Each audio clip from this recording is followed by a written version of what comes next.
तो आशा करते हैं आप लोग बहुत ही बढ़िया होंगे। आज के इस वीडियो के अंतर्गत हम आपको मानव स्वास्थ्य एवं रोग के चैप्टर के अंतर्गत हम आपको क्लास 12th की बायोलॉजी का टोटल 45 MCQ क्वेश्चन देखने वाले हैं, जो कि बिहार बोर्ड 2027 के लिए बहुत ही ज़्यादा इम्पोर्टेंट रहने वाला है। अगर आप लोग बिहार बोर्ड से हैं और आप साइंस लिए हुए हैं तो इस वीडियो को शुरू से लेकर के लास्ट तक जरूर देखिए, चूँकि आपको 100 ऑफ 100 लाने के लिए आपको एक बायो का चैप्टर के अंतर्गत आपको बहुत ही ज़्यादा हेल्प मिलेगा इस वीडियो के अंदर से, चूँकि ह्यूमन हेल्थ एंड डिजीज से बहुत ज़्यादा क्वेश्चन पूछा जाता है। तो इसलिए आप लोग शुरू से लेकर के लास्ट तक जरूर बने रहिएगा। चलिए बिना देरी किए हुए करते हैं वीडियो को स्टार्ट। सबसे पहले आपको बता दें कि ये चैप्टर क्लास 12th का रहेगा और हम आपको चैप्टर का नाम बता ही दिए हैं, बहुत ही इंपॉर्टेंट है। पहला टॉपिक हमारा रहेगा इम्यूनिटी यानी प्रतिरक्षा। प्रतिरक्षा से पहला क्वेश्चन आ रहा है, हमारे शरीर में प्रतिरक्षा रासायनिक रूप से क्या होती है। हमारे शरीर में प्रतिरक्षा जो होती है रासायनिक रूप से क्या होती है, तो इसका आप लोग को ऑप्शन आपको बताना है।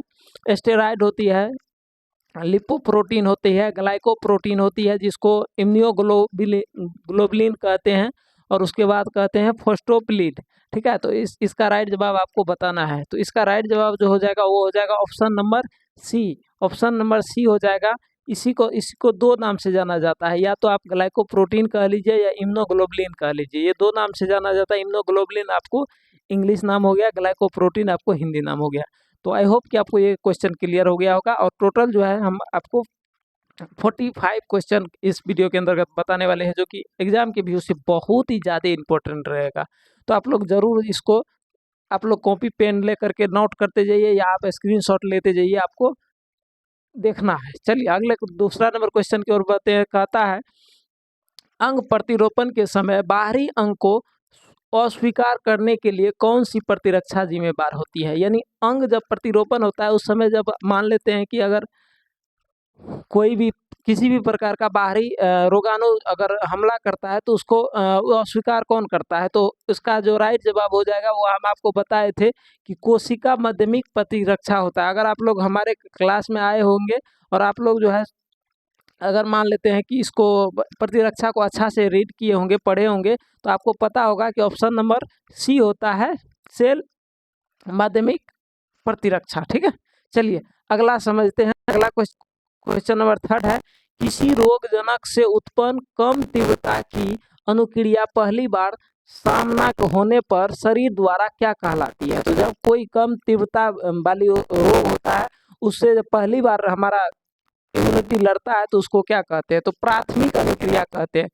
जब पहली लक्षण आपको दिखाई देगी तो उस लक्षण के अंतर्गत आपको पहला लक्षण क्या कहलाएगा, प्राथमिक अनुक्रिया। तो आई होप कि आपको ये क्वेश्चन भी क्लियर हो गया होगा।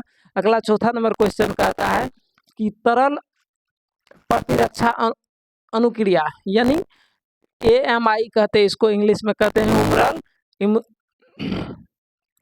तो इसका जो मुख्य रूप से कहाँ पाई जाती है, तो इसका एक नंबर में आपको ऑप्शन दिख रहा है मस्तिष्क में, उसके बाद दूसरा नंबर में केवल हड्डी में, तीसरा रक्त और प्लाज्मा में, और चौथा त्वचा के परते में। तो इसका राइट जवाब आपको बताना है। तो यहाँ पे जो है इसका तीसरा number option number C right जवाब हो जाएगा। रक्त एवं प्लाज्मा के अंतर्गत इसका जो है अनुक्रिया करती है। चलिए अगले क्वेश्चन की ओर बढ़ते हैं। क्वेश्चन नंबर 5वां की कहता है, उपार्जित प्रतिरक्षा का वह लक्षण जिसके कारण शरीर पुराने रोगजनक को दोबारा आने पर पहचान लेती है क्या कहलाती है। तो ए नंबर में है विविधता, बी नंबर में विशिष्टता, सी नंबर में स्मृति यानी मेमोरी इसको इंग्लिश में कहते हैं, और सी नंबर में कहते हैं सहजता। ठीक है, तो इसका राइट जवाब आपको बताना है। तो इसका राइट जवाब हो जाएगा मेमोरी। यार हम आपको पढ़ाए थे जब उपार्जित रोग प्रतिरक्षा पढ़ाए थे, तो उसमें हम आपको पढ़ाए थे जब कोई भी रोग हमारे शरीर में प्रवेश करता है और उसके अंतर्गत सबसे पहले क्या करेगा, हमारे लिम्फोसाइट क्या करता है, उसको पहचानता है। उसके बाद ये जो स्मृति होता है, मेमोरी जो होता है, ये उसका एक फोटोकॉपी खींच करके रख लेता है, ताकि दोबारा अगर हमला करे तो उसका एक एंटीबॉडी बना लेता है अपने शरीर के अंतर्गत, और उस एंटीबॉडी के द्वारा ही उसको क्या कर देता है, बाद में मारने का काम करता है। तो इसलिए ये जो है स्मृति बहुत ज़्यादा इंपॉर्टेंट रहेगा और बहुत बार पूछा गया, तो आप लोग ध्यान में रखिएगा। चलिए अगला 6ठा नंबर क्वेश्चन के अंतर्गत कहते हैं, 6ठा नंबर क्वेश्चन कहता है उपार्जित प्रतिरक्षा यानी एक्वायर्ड इम्यूनिटी जीव को कब प्राप्त होता है। एक्वायर्ड इम्यूनिटी जीव को कब प्राप्त होता है, हमारे शरीर में जो है उपार्जित प्रतिरक्षा कब आता है। एक होता है जन्म से पहले, एक होता है जन्म के गर्भ, माता के गर्भ में ही हो जाएगा, यानी जन्म से पहले माता के गर्भ में हो जाएगा। जन्म के बाद जीवन काल में उसको रोगजनक से लड़ने के बाद होता है, या अनुवांशिक रूप से पिता से आता है। तो इसका राइट जवाब आपको बताना है। तो इसका राइट जवाब ये चीज़ समझ लीजिए कि रोग जो होता है, उपार्जित रोग जो होता है, एगो होता है सहज प्रतिरक्षा, एगो होता है उपार्जित प्रतिरक्षा। दो प्रकार का प्रतिरक्षा होता है। तो हम पढ़ाए थे आपको, जो सहज प्रतिरक्षा होता है वो माँ के गर्भ में ही हो जाता है, माँ से ही प्राप्त होता है सहज प्रतिरक्षा। एगो होता है उपार्जित प्रतिरक्षा, जो कि कहाँ पे होता है, जन्म के बाद कोई भी जीव के जीवन काल में उसे उस उपार्जित प्रतिरक्षा प्राप्त होता है, कोई भी रोग से लड़ने के लिए।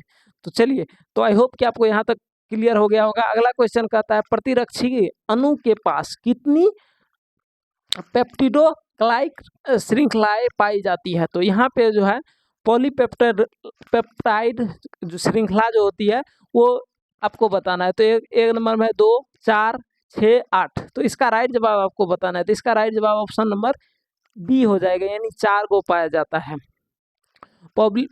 पॉलीपेप्टाइड। ठीक है, कितना प्रकार का, 4 प्रकार का पाया जाता है। ऑप्शन नंबर 8 समझते हैं। ऑप्शन नंबर उसका तो ऑप्शन नंबर बी हो गया। इसका जो है कहता है कि एंटीबॉडी, यानी उसी को प्रतिरक्षी कहते हैं। एगो होता है प्रतिरक्षा जिसको इम्यूनिटी कहते हैं, एगो होता है एंटीबॉडी प्रतिरक्षी। तो देखिए दोनों का अंग्रेजी खाली आ का हर्षी का चेंज होता है, अंग्रेजी चेंज होता है, उसका काम चेंज हो जाता है। तो देखिए कहता है प्रतिरक्षी की संरचना को संक्षेप में किस सूत्र द्वारा दर्शाया जाता है। प्रतिरक्षी की संरचना को संक्षेप में किस सूत्र के द्वारा दर्शाया जाता है। एक चीज ध्यान में रखिएगा, जब हम आप अगर हमारा लॉन्ग वीडियो भी देखे होंगे तो उसमें भी हम आपको इम्यूनिटी के बारे में पढ़ाए होंगे, ठीक है। और आप अगर हमारे ऑफलाइन क्लास में आए होंगे तो उसमें हम आपको पढ़ाए थे एंटीबॉडी के संरचना के बारे में। तो यहाँ पे जो संरचना का जो सूत्र होता है वो होता है H2L2। क्या होता है, ऑप्शन नंबर सी, H2L2। H1L1 नहीं होगा, H4L4 नहीं होगा, H2L2 होगा, H2L4 नहीं होगा। चलिए ऑप्शन नंबर आपका सी करेक्ट जवाब हो जाएगा। चलिए अगला क्वेश्चन कहता है जब शरीर स्वयं की कोशिकाओं पर ही हमला करने लगता है तो इस विकार को क्या कहते हैं। हमारे शरीर में जब हमारा प्रतिरक्षा ही हमारे शरीर के कोशिका पे हमला कर दे, हमारे स्वयं के कोशिका पर ही हमला कर दे, तो इस विकार को क्या कहते हैं। तो ए नंबर में कहता है उपार्जित प्रतिरक्षा, बी नंबर में स्व प्रतिरक्षा रोग, और सी नंबर में कहता है सहज प्रतिरक्षा, और डी नंबर में कहता है एलर्जी। तो इसका राइट जवाब हो जाएगा ऑप्शन नंबर बी, स्व प्रतिरक्षा रोग। जब हमारे शरीर के अंतर्गत क्या होगा, कोशिका पर ही हमला करने लगता है, खुद के कोशिका पर प्रतिरक्षा हमला कर देता है, तो उसी को क्या कहते हैं, स्वयं प्रतिरक्षा रोग। चलिए, तो आई होप कि आपको 9 नंबर तक क्लियर हो गया। अगला है हमारा कैंसर से, टॉपिक हमारा सेकेंड स्टार्ट हो चुका है। टॉपिक हमारा कौन सा है, कैंसर से रोग, ठीक है। तो चलिए, इसका कहता है कैंसर कोशिकाओं का वह गुण जिसके कारण वे रक्त द्वारा शरीर के अन्य अंगों में फैलते हैं क्या कहलाते हैं। तो आपको हम इससे पहले ही बताए थे, जब हमारा शरीर के अंतर्गत एक जगह रोग होगा और वह रोग एक ही जगह रहेगा, ठीक है, तो वो अलग चीज कहलाएगा। लेकिन अगर अलग वही रोग एक जगह से दूसरे जगह तीसरे जगह फैलने लगेगा तो उसको अलग कहते हैं। तो इसका ऑप्शन देख लीजिए, ए नंबर में असंजय मतलब संजय, ठीक है। दूसरा कहते हैं मेटास्टेसिस, स्पर्श सदमन, और दूसरा डी नंबर में कहता है अपघटन। तो इसका राइट जवाब ऑप्शन नंबर बी हो जाएगा, मेटास्टेसिस, ठीक है। चलिए अगले क्वेश्चन की ओर बढ़ते हैं। क्वेश्चन नंबर 11 कहता है कैंसर के उपचार में प्रयुक्त होने वाला अल्फा इंटरफेरॉन क्या कहलाता है। कहता है कि कैंसर के उपचार में प्रयुक्त होने वाले अल्फा इंटरफेरॉन क्या कहलाता है। तो ऑप्शन नंबर ए है कीमोथेरेपी दवा, कीमोथेरेपी दवा। बी नंबर में है जैविक अनुक्रिया रूपांतरण, और सी नंबर में है एक दर्द निवारक, और डी नंबर में है एंटीबायोटिक। तो इसका राइट जवाब आपको बताना है। चलिए, इसका राइट जवाब आपको ऑप्शन नंबर बी हो जाएगा, जैविक अनुक्रिया रूपांतरण। ठीक है, तो ये चीज़ हम आपको ऑलरेडी क्लास सब में बताए होंगे हैं, आप लोग अगर क्लास में आए हैं तो। चलिए, अगला क्वेश्चन कहता है तंबाकू के धुएं में मौजूद कौन सा रासायनिक कारक फेफड़े के कैंसर का मुख्य कारण बनता है। तो हम आपको, ये बहुत ही ज़्यादा पॉपुलर क्वेश्चन है, और ये इसमें VVR लगा ही लीजिए क्योंकि ये बहुत बार पूछा गया है। PYQ बहुत ज़्यादा क्वेश्चन रह चुका है, और जितने भी क्वेश्चन बता रहे हैं सारा का सारा PYQ क्वेश्चन है, एक भी क्वेश्चन इधर उधर का नहीं है, सारा क्वेश्चन PYQ है। आप लोग को बहुत बार पूछा गया है ये सब क्वेश्चन। तो आपको अगर इसका PDF चाहिए तो आप हमारे टेलीग्राम चैनल से जरूर ज्वाइन कीजिएगा, व्हाट्सएप ग्रुप से जरूर ज्वाइन कीजिएगा, आपको PDF मिल जाएगा। चलिए, लिंक आपको डिस्क्रिप्शन में मिल जाएगा। कहता है तंबाकू के धुएं में मौजूद कौन सा रासायनिक कारक फेफड़े के कैंसर का मुख्य कारण बनता है। तो इसका ए नंबर में है कैफीन, बी नंबर में है निकोटीन और टार, और सी नंबर में है मॉर्फिन, और डी नंबर में है कोकीन। तो इसका राइट जवाब हो जाएगा निकोटीन और टार, ऑप्शन नंबर बी। निकोटीन और टार से क्या होता है कि जब कोई भी तंबाकू या जैसे सिगरेट वगैरह का धूम्रपान का सेवन करता है ना, तो उसके फेफड़े में क्या हो जाता है, निकोटीन जमा हो जाता है, यानी टार हो जाता है, और जो कि टार के बारे में हम ऑलरेडी बता चुके हैं। अगला क्वेश्चन कहता है वैसा अर्बुद मतलब ट्यूमर होता है, ठीक है, तो वैसा ट्यूमर कह लीजिए जो अपने मूल स्थान तक ही सीमित रहता है और अन्य भाग में नहीं फैलता है, उसे क्या कहते हैं। देखिए, दो प्रकार का ट्यूमर होता है, हम आपको पहलाए थे, दुर्दम और सुदम। ठीक है, दुर्दम और सुदम अर्बुद ट्यूमर होता है। ठीक है, तो ये दो प्रकार का होता है, जो एक होता है जो एक ही जगह पे रहता है, वो दूसरे जगह नहीं फैलता है। एक ट्यूमर होता है जो एक जगह हुआ फिर पूरे शरीर में, देखिएगा कई आदमी को ऐसा जिसको कैंसर होता है ना, तो उसको देखिएगा जो मतलब एक जगह हुआ और उसको कई जगह पूरे शरीर में फैल जाता है, वो ब्लड के द्वारा फैलता है। लेकिन एक ऐसा होता है जो एक जगह होता है और वही एक ही जगह पे सीमित रह जाता है। तो उसका राइट जवाब आपको बताना था ए नंबर।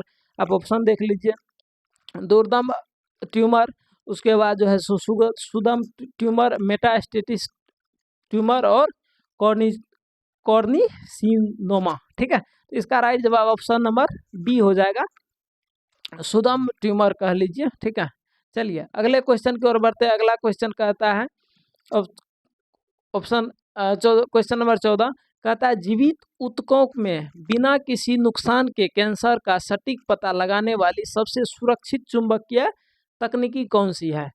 ये बहुत ही ज़्यादा पॉपुलर क्वेश्चन है।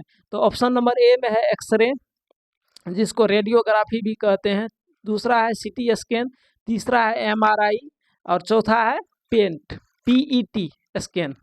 ये पेट स्कैन होता है। ठीक है, पेट कह लीजिए, पीट कह लीजिए। ठीक है, तो देखिए जब भी किसी को भी अगर यानी सटीक जानकारी चाहिए कैंसर का, तो उसके लिए सबसे पहला जो उसको टेस्ट कराया जाता है, वो पहला टेस्ट होता है MRI मशीन के द्वारा टेस्ट कराया जाता है, जो कि आपको पता ही होगा। MRI मशीन बहुत सारे डॉक्टर जो है सो MRI के बारे में लिखते हैं, जो इसको MRI टेस्ट कराना पड़ेगा। तो MRI टेस्ट से उस कैंसर का सटीक पता लगाने के लिए इसका सबसे सुरक्षित और चुंबकीय तकनीकी है। उसमें आपको पता ही होगा बहुत ज़्यादा महंगा मशीन आता है, समथिंग 70-80 लाख का समथिंग, वहाँ से उसका जो है सो बनने का कॉस्ट आता है, और आते आते तो 4-5 करोड़ रुपया पड़ जाता है MRI मशीन का। चूँकि एक्सपोर्ट इंपोर्ट का है, बहुत सारा बात है उसमें, चुंबकीय उसका टेक्नोलॉजी का उसमें इस्तेमाल किया जाता है। उसमें आपको पता होगा अगर उसमें किसी को MRI के लिए ले जाता है, तो उसमें उसको पहले उसके शरीर में जितने भी लोहा होगा या कोई भी तांबा होगा, तो सबको खुलवा दिया जाता है। चूँकि अगर वो उसके जितने भी, मान लेते हैं कि इस धरती का जो चुंबकीय क्षेत्र होता है, इस धरती के चुंबकीय क्षेत्र से 5000 गुना ज़्यादा जो है उसका चुंबकीय क्षेत्र होता है, मतलब हद से ज़्यादा चुंबकीय क्षेत्र होता है। अगर उसमें कोई भी छोटा सा भी चले गया तो वो MRI मशीन भी खराब होगा प्लस उस आदमी का चिथड़ा उड़ा देगा। चलिए अगले क्वेश्चन की ओर बढ़ते हैं। कैंसर पैदा करने वाले विषाणुओं को क्या कहते हैं? कैंसर पैदा करने वाले विषाणु को क्या कहते हैं? तो ए नंबर में कहता है राइनो वायरस, बी नंबर में कहता है अर्बुदिया विषाणु, सी नंबर में कहता है बॉक्सी वायरस और डी नंबर में कहता है TMV। ठीक है, इसका राइट जवाब ऑप्शन नंबर बी हो जाएगा, अर्बुदिया विषाणु। ठीक है, अगला क्वेश्चन कहता है निम्न में से कौन सा भौतिक कैंसरजन कह लीजिए इसको, निम्न में से कौन सा भौतिक कैंसरजन का उदाहरण है? तो ए नंबर में है निकोटीन, बी नंबर में है पराबैंगनी किरण और सी नंबर में है कोयले का तार और डी नंबर में है ओकोजीन। तो इसका राइट जवाब आपको बताना है। देखिए अब अगर बहुत बार कई आदमी को देखिएगा, बहुत बार अगर वो मान लेते हैं कि एक्सरे करा लेगा ना, तो जिस एक्सरे के द्वारा एक्सरे जो कराया जाता है, तो एक्सरे में क्या होता है कि उसके शरीर के होकर के पराबैंगनी किरण निकाला जाता है, जिसको VG रे कहते हैं, UV रे कहते हैं, सॉरी क्या कहते हैं, UV रे। तो UV रे जो बहुत बार गुजारा जाएगा तो उसका वहाँ का क्या होगा कि मांस को सराने लगेगा। उस मांस को जब सराने लगेगा तो उसी मांस के कारण जो है उसका जो मांस होता है ना, तो उसके मांस जब सड़ने लगता है तो वहीं पे कैंसर हो जाता है। इसलिए बहुत बार मतलब जैसे ये एक्सरे भी कराना कोई मतलब जो है अथी नहीं है। और एक्सरे और ये जो MRI दोनों सेम काम करता है, लेकिन MRI सटीक जानकारी देता है, एक्सरे सटीक जानकारी नहीं देता है। और MRI में क्या होता है कि MRI में आपको खतरा भी नहीं होता, कैंसर वगैरह का खतरा नहीं रहेगा, लेकिन ये जो एक्सरे होता है इसमें कैंसर का 90% चांस होता है अगर बहुत बार करा लिए एक्सरे तब। चलिए अगला क्वेश्चन कहता है कि कैंसर की दवाओं का एक मुख्य साइड इफेक्ट क्या होता है, यानी दुष्प्रभाव क्या होता है? तो ए नंबर में है बाल झड़ना और अनियमित खून का कमी हो जाता, बी नंबर में त्वचा का रंग गोरा होना, सी नंबर में भूख बहुत कम अधिक लगना और डी नंबर में है आँखों की रोशनी बढ़ना। तो इसका राइट जवाब आपको बताना है। तो इसका राइट जवाब ऑप्शन नंबर ए हो जाएगा। जब किसी को कैंसर हो जाता है तो देखिएगा उसका बाल झड़ जाएगा, बाल नहीं रहेगा सर पे। इसका कारण क्या है कि उसके ब्लड का कमी हो जाता है और ब्लड के कारण कमी के कारण उसका जो उसके अंतर्गत हार्मोन का कमी होता है, जिसका हार्मोन से ब्लड यानी बाल सब रहता है वो सब गिर जाता है, उसमें बहुत सारा उसमें भी प्रक्रिया होता है। आपको हम क्लास में आई होप कि आपको समझाए होंगे, और नहीं तो आप लॉन्ग वीडियो देख करके समझ सकते हैं। चूँकि बहुत सारा क्वेश्चन है और टाइम बहुत ज़्यादा लग रहा है, तो धीरे धीरे हम थोड़ा सा फास्ट करने का प्रयास करते हैं। कहता है महिलाओं में सबसे अधिक पाए जाने वाला कैंसर निम्नलिखित में से कौन सा है? तो ए नंबर में है फेफड़ों का कैंसर, बी नंबर में स्तन का कैंसर यानी ब्रेस्ट का कैंसर और सी नंबर में प्रोस्टेट का कैंसर और डी नंबर में अस्थि कैंसर। ठीक है, तो इसका राइट जवाब ऑप्शन नंबर बी हो जाएगा, ब्रेस्ट कैंसर यानी स्तन कैंसर महिला में सबसे ज़्यादा होती है, चूँकि आपको इसका डिटेल में हम बताए हैं क्यों होता है। अगला कहता है रक्त कैंसर को वैज्ञानिक भाषा में क्या कहते हैं, यानी सिंपल से समझ लिए कि ब्लड कैंसर को वैज्ञानिक नाम में क्या, वैज्ञानिक के नाम में क्या बोला जाता है? तो इसका ए नंबर आपको हो जाएगा कार्सिनोमा, बी नंबर में है सार्कोमा और डी नंबर में है ल्यूकेमिया और डी नंबर में है लिम्फोमा। तो इसका राइट जवाब हो जाएगा leukaemia, option number C. Leukaemia जो है इसका वैज्ञानिक नाम से भाषा से इसको कहा जाता है ब्लड कैंसर को, यानी रक्त कैंसर को।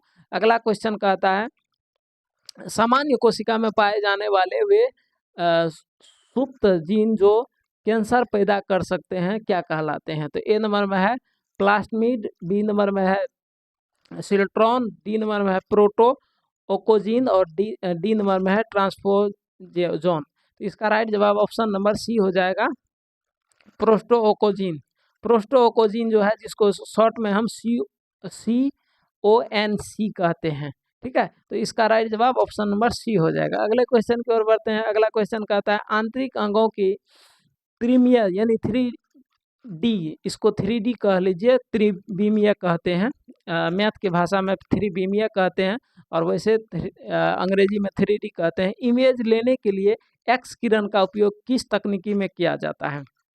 देखिए कहता है आंतरिक अंगों का यानी जो शरीर के अंदर वाला अंग है उसका 3D इमेज लेने के लिए एक्स किरण का किस तकनीकी का टेक्नोलॉजी का इस्तेमाल किया जाता है? तकनीकी को अंग्रेजी में टेक्नोलॉजी कहते हैं। तो यहाँ पे ए नंबर में है CT स्कैन, बी नंबर में है ECG और डी नंबर में है एडिस्कोप और डी नंबर में है सोनोग्राफी। तो इसका राइट जवाब ऑप्शन नंबर ए हो जाएगा। सीटी स्कैन के द्वारा जो है 3D इमेज में लिया जाता है। चलिए अगला क्वेश्चन की ओर कहता है कि HIV और एड्स ये जो हमारा टॉपिक है, इसका क्वेश्चन है कि HIV वायरस शरीर में प्रवेश करने के बाद निम्नलिखित में से किसे HIV की फैक्ट्री कहते हैं। जब HIV प्रवेश करेगा शरीर के अंतर्गत, वो कहाँ अपना घर बनाएगा, उसी घर को फैक्ट्री कहते हैं। तो उस घर को क्या कहते हैं आप लोग बताइएगा। तो एक नंबर में है ऑप्शन RBC यानी रेड ब्लड सेल, दूसरा नंबर में है बी लसिकानु, तीसरा नंबर में माइक्रोफेज और चौथा नंबर में है प्लेटलेट। ये चारों ब्लड का ही भाग है, ठीक है। तो इसका राइट जवाब आपको बताना है। तो इसका राइट जवाब ऑप्शन नंबर सी हो जाएगा, माइक्रोफेज। माइक्रोफेज के अंतर्गत HIV का फैक्ट्री कहते हैं माइक्रोफेज को। बहुत ज़्यादा इंपॉर्टेंट है, ये भी आप लोग VBR लगा लीजिएगा स्क्रीनशॉट रख करके। चलिए अगले क्वेश्चन की ओर बढ़ते हैं। अगला क्वेश्चन कहता है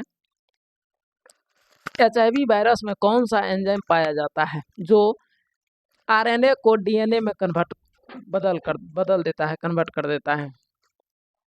HIV वायरस में कौन सा एंजाइम पाया जाता है जो इसके RNA को DNA में कन्वर्ट कर देता है। तो ए नंबर में है DNA मायरेज, बी नंबर में है RNA पॉलीमेराज, सी नंबर में है रिवर्स ट्रांसक्रिप्टेड और डी नंबर में है एंडोन्यूक्लियज, ठीक है। इसका राइट जवाब ऑप्शन नंबर सी हो जाएगा, रिवर्स ट्रांसक्रिप्टेड।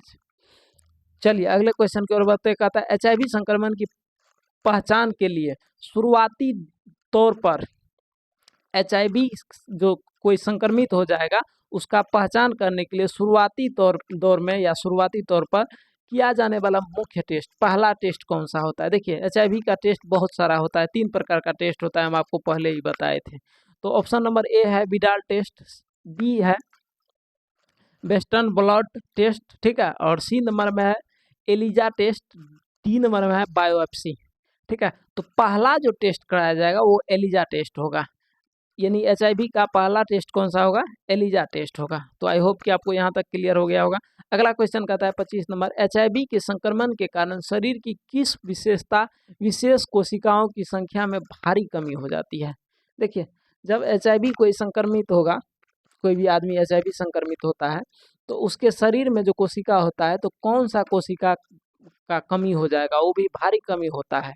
देखिए जब भी क्या करता है कि शरीर के अंतर्गत कोशिका जब HIV होता है ना, तो HIV होने के बाद वो क्या करेगा, T हेल्पर सेल को जो है, T सहायक कोशिका कहते हैं उसको, तो T हेल्पर सेल को नष्ट कर देता है। T हेल्पर सेल जब तक रहेगा तब तक ये भी ध्यान में रखिएगा कि उसके अंतर्गत कोई भी किसी भी प्रकार के मतलब बीमारी नहीं हो सकता है। लेकिन जब भी HIV होता है ना, तो HIV होने के दरमियान क्या करता है, T हेल्पर सेल को नष्ट कर देता है, जिसके कारण ये क्या कर देता है, बी लसिकानु को मदद नहीं कर पाता है और बी लसिकानु भी नहीं मार पाता है।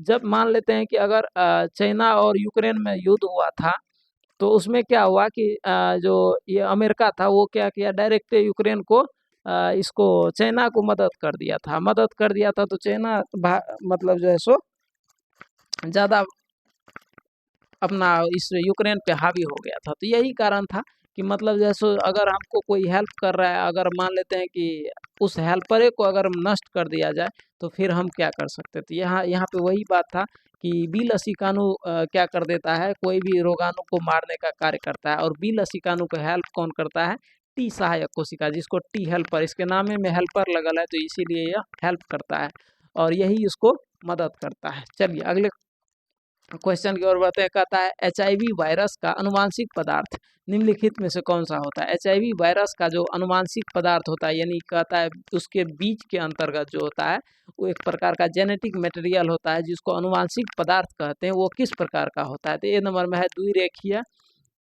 DNA जिसको डबल स्टैंडर्ड DNA कहते हैं, बी नंबर में है एक रेखीय RNA SS single standard RNA, ये की 2 समान प्रतियां होती है, और सी नंबर में है एक रेखीय DNA होता है, और डी नंबर में केवल प्रोटीन होता है। तो देखिए ध्यान में रखिएगा, जब भी HIV की अनुवांशिक संरचना का बात करेंगे ना तो उसके अंतर्गत जो है एक रेखीय के दो समान चारों ओर से प्रतियां होती है, ठीक है, जिसको SSRNA कहते हैं, SSRNA। यहाँ पे SSRNA इसका राइट जवाब हो जाएगा, ऑप्शन नंबर बी। अगला क्वेश्चन कहता है HIV के बाहरी आवरण पर मौजूद वह ग्लाइकोप्रोटीन जो मानव कोशिका के चिपकने में मदद करता है। इसका राइट जवाब आपको बताना है। तो इसका राइट जवाब आपको बताए थे कि सबसे बाहरी में जो इसका बाहरी आवरण होता है, तो इसमें GP 120 होता है। GP 120 इसका जो है चिपकने में मदद करता है, ग्लाइकोप्रोटीन होता है। चलिए अगला क्वेश्चन कहता है एड्स के रोगी का प्रतिरक्षा तंत्र अत्यधिक कमजोर होने पर वह मुख्य रूप से किस जीवाणु के संक्रमण का शिकार आसानी से हो जाता है। जब कोई भी किसी भी आदमी को एड्स होगा तो उसका प्रतिरक्षा तंत्र जो है अत्यधिक कमजोर हो जाता है, ये बात तो हम आपको ऑलरेडी पहले बता चुके हैं। लेकिन उसके बाद वो पूछता है कि कौन सा जीवाणु है जिसके कारण वो आसान तरीका से वो क्या हो जाएगा, संक्रमित हो जाएगा, आसानी तरीका से वो शिकार हो जाएगा। इसका राइट जवाब आपको बताना है। तो पहला नंबर में है माइकोबैक्टीरियम, बी नंबर में है लैक्टोबेसिलस और सी नंबर में है राइजोबियम और डी नंबर में है ई कोलाई। तो इसका राइट जवाब हो जाएगा ऑप्शन नंबर ए माइकोबैक्टीरियम। अगला क्वेश्चन कहता है HIV विषाणु का केंद्रीय कोर कवच मुख्य रूप से किस प्रोटीन का बना होता है। HIV का जब हम संरचना पढ़ा रहे थे तो उसमें बताए थे कि इसका जो कवच होता है ना, इसका कवच जो बनल होता है वो P24 का बना होता है, P24 का इसका कवच बना होता है। तो आई होप कि आपको ये टर्म्स क्लियर होगा। ऑप्शन नंबर सी इसका राइट जवाब हो जाएगा। अब हम समझते हैं कुछ स्पेशल आपको जो है सो MCQ क्वेश्चन कराते हैं। 15 आपको क्वेश्चन बैंक से कराएंगे जो कि बहुत ही ज़्यादा इंपॉर्टेंट है। ये इसमें से ऑलरेडी पहले भी बता चुके हैं। तो कहता है टाइफाइड की पुष्टि के लिए कौन सा परीक्षण किया जाता है, यानी टेस्ट किया जाता है। तो टाइफाइड किसी को होता है तो उसको पता कैसे चलेगा कि इसको टाइफाइड हुआ है, कौन सा टेस्ट से पता चलेगा। तो यहाँ पे ध्यान में रखिएगा, विडाल टेस्ट जो होता है वो टाइफाइड के टेस्ट के लिए जरूरी होता है। विडाल टेस्ट कराने के लिए टाइफाइड का जब किसी को होगा तो उसके लिए विडाल टेस्ट है जरूरी। अगला क्वेश्चन कहता है मलेरिया परजीवी का संरचना किसके द्वारा होता है। मलेरिया जो होता है वो परजीवी जो होता है किसी भी आदमी को, तो वो किसके द्वारा होता है। तो ये इसका वीडियो मैंने ऑलरेडी बता चुके हैं। इसके बाद आपको लास्ट में मलेरिया का फुल डिटेल वीडियो मिल जाएगा, अगर नहीं देखे तो उसको जरूर देख लीजिएगा। तो मलेरिया जो होता है ध्यान में रखिएगा, मादा एनाफिलीज मच्छर के काटने से होता है। मादा एनाफिलीज मच्छर जब किसी को काटता है तो उसको क्या हो जाता है, मलेरिया हो जाता है। नर वाला कभी मत मारिएगा, गृह मक्खी मत मारिएगा, एडिज मच्छर मत मारिएगा। चलिए अगला क्वेश्चन की ओर बढ़ते हैं। अगला क्वेश्चन कहता है एलिजा टेस्ट जो होता है ना, एलिजा परीक्षण किस रोग के लिए निदान के लिए कार्य करता है। तो ए नंबर में एड्स के लिए, बी नंबर में मलेरिया रोग के लिए, सी नंबर में निकोटीन के लिए, डी नंबर में सामान्य जुकाम के लिए। तो सामान्य जुकाम के लिए एलिजा टेस्ट नहीं होगा, निकोटीन के लिए नहीं होगा, मलेरिया के लिए नहीं होगा। इसका राइट जवाब ऑप्शन नंबर ए हो जाएगा, एड्स के लिए एलिजा टेस्ट। ये ऐसे याद रखिएगा, एड्स एलिजा, एड्स एलिजा, ठीक है। तो एड्स के लिए एलिजा टेस्ट का इस्तेमाल किया जाता है। अगला कहता है एलर्जी या एलर्जन, ठीक है। एलर्जन एलर्जी इसकी को कहते हैं कि अनुक्रिया में शरीर में उत्पन्न होने वाली एंटीबॉडी कौन सी है। एलर्जी के अनुक्रिया में उत्पन्न होने वाली शरीर में एंटीबॉडी कौन सी है। जब किसी को एलर्जी होगा तो उसका एंटीबॉडी क्या होगा। जब हम पढ़ा रहे थे आपको तो उसमें बताए थे एलर्जी जो एंटीबॉडी जो होता है वो एंटीबॉडी कितना प्रकार का होता है। तो इसमें हम आपको बता रहे थे, इसके अंतर्गत जो है ऑप्शन नंबर ए में जो है आपको IgA दिख रहा है, ऑप्शन नंबर बी में दिख रहा है IgG यानी IgG एक हो गया इम्यूनोग्लोबुलिन अल्फा, IgG हो गया इम्यूनोग्लोबुलिन गामा, IgE हो गया इम्यूनोग्लोबुलिन एलिसा और IgM हो गया इम्यूनोग्लोबुलिन माइक्रो। तो इसका राइट जवाब ऑप्शन नंबर सी हो जाएगा, इम्यूनोग्लोबुलिन एलिसा, ठीक है। अगला क्वेश्चन कहता है माता के दूध जो कोई भी माता है उसका दूध में पाए जाने वाले मुख्य एंटीबॉडी IG, एंटीबॉडी को ही IG कहते हैं, इम्यूनोग्लोबुलिन, ठीक है। तो कौन सी होती है। तो इसका राइट जवाब ऑप्शन नंबर आपको बताना है, ए नंबर में IgA, IgG, IgE, IgM। तो इसका राइट जवाब ऑप्शन नंबर ए हो जाएगा, यानी IgA, यानी इम्यूनोग्लोबुलिन अल्फा इसका राइट जवाब हो जाएगा, माता के दूध में पाया जाता है। अगला क्वेश्चन कहता है 35 नंबर में, अफीम, अफीम किस पौधे में लैक्टस से प्राप्त होता है? अफीम के किस पौधे से लैक्टस से प्राप्त होता है? इसका राइट जवाब ऑप्शन नंबर आपको बताना है। तो ये नंबर में है कैनाबिस सोटाइवा, कैनाबिस सोटाइवा। बी नंबर में पेपावर सोमनियोफेरम। बी नंबर में है, सी नंबर में है एरिथ्रोजाइलम कोका, और डी नंबर में धतूरा। इसका राइट जवाब ऑप्शन नंबर बी हो जाएगा, पेपावर सोमनीफेरम, पेपावर सोमनीफेरम।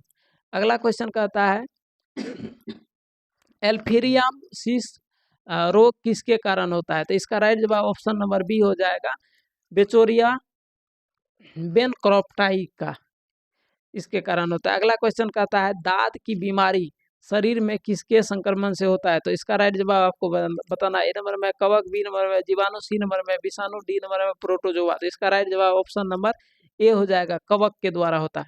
अगला क्वेश्चन कहता है B cell, B lymphocyte, B लसिकानु है, बी सेल कह लीजिए, और टी लसिकानु, टी सेल कह लीजिए। टी सेल, बी सेल का निर्माण शरीर में किस अंग में होता है? तो ए नंबर में यकृत, बी नंबर में अस्थिमज्जा, सी नंबर में थाइमस, और डी नंबर में पिलिया। तो ये नंबर में है लीवर, बोन मेरो, थाइमस और पिलिया के अंतर्गत। तो इसका राइट जवाब ऑप्शन नंबर आपको बी हो जाएगा, अस्थिमज्जा यानी बोन मेरो के अंतर्गत टी और बी लसिकानु का निर्माण होता है। अगला क्वेश्चन कहता है जन्मजात प्रतिरक्षा और लार किस प्रकार का रोध है? तो ए नंबर में है शारीरिक रोग, बी नंबर में कायकीय रोध, और सी नंबर में कोशिकीय रोध, और डी नंबर में है साइटोकाइन रोध। इसका राइट जवाब ऑप्शन नंबर आपको बी हो जाएगा, कायकीय रोध। अगला क्वेश्चन कहता है हीरोइन किसे स्मैक भी कहा जाता है? हीरोइन जिसे स्मैक भी कहा जाता है, इसका रासायनिक रूप क्या है? रासायनिक नाम पूछ रहा है, तो इसका राइट जवाब आपको बताना है। तो ए नंबर में है आपको डाईएसिटिलोमाइफिन, डाईएसिटिलोमाइफिन, और बी नंबर में है डाईएसिटिलोमाइफिन, और सी नंबर में है केनाबिनॉल, और डी नंबर में है कोकीन। तो इसका राइट जवाब ऑप्शन नंबर ए हो जाएगा, डाईएसिटिलोमाइफिन। अगला क्वेश्चन कहता है निमोनिया रोग, निमोनिया रोग किसके संक्रमण से फेफड़े के वायु कोष्ठक में तरल भरने से होता है? तो ए नंबर में आपको है स्ट्रेप्टोकोकस निमोनिया, और बी नंबर में है सैल्मोनेला टाइफाइड, और सी नंबर में है राइबो वायरस, और डी नंबर में है प्लास्टोमोडियम। इसका राइट जवाब ऑप्शन नंबर आपको ए हो जाएगा, स्ट्रेप्टोकोकस। अगला क्वेश्चन कहता है आमवाती संधि शोथ किस प्रकार की बीमारी है? आमवाती संधि शोथ किस प्रकार की बीमारी है? तो इसका राइट जवाब ऑप्शन नंबर ए बी हो जाएगा, स्व प्रतिरक्षा रोग। ठीक है, जो अपने शरीर के कोशिका को ही नष्ट करने लगता है। अगला क्वेश्चन कहता है टी लसिकानु परिपक्व कहाँ होता है? टी लसिकानु परिपक्व कहाँ होता है? तो ये चीज ध्यान में रखिएगा, टी लसिकानु का कहेगा निर्माण कहाँ होता है, तो वो निर्माण होता है अस्थिमज्जा में, और अगर कहेगा परिपक्व कहाँ होता है, तो परिपक्व होता है थाइमस में। टी लसिकानु थाइमस ग्रंथि में इसका परिपक्व होता है। अगला क्वेश्चन कहता है निम्न में से कौन सा रोग ड्रॉपलेट यानी छींकने और खांसने की बूंद में फैलता है? जब किसी को छींकने और खांसने से अगर एक आदमी से दूसरे आदमी जो फैलता है, तो उसको कौन सा रोग कहते हैं? तो ऑप्शन नंबर आपको ए नंबर में हो गया टाइफाइड, बी नंबर में कॉमन कोल्ड यानी सर्दी जुकाम निमोनिया, और बी नंबर में मलेरिया, सी नंबर में अमीबियासिस। ऑप्शन नंबर इसका राइट जवाब बी हो जाएगा, कॉमन कोल्ड यानी जुकाम सर्दी निमोनिया सबको छींकने खांसने से भी हो जाता है। अगला कहता है तंबाकू में मौजूद वह कौन सा एल्कोलाइड है जो एड्रिनल ग्रंथि को उत्तेजित करता है? तो ए नंबर में है मॉर्फिन, बी नंबर में निकोटीन, सी नंबर में कोकीन, डी नंबर में कैफीन।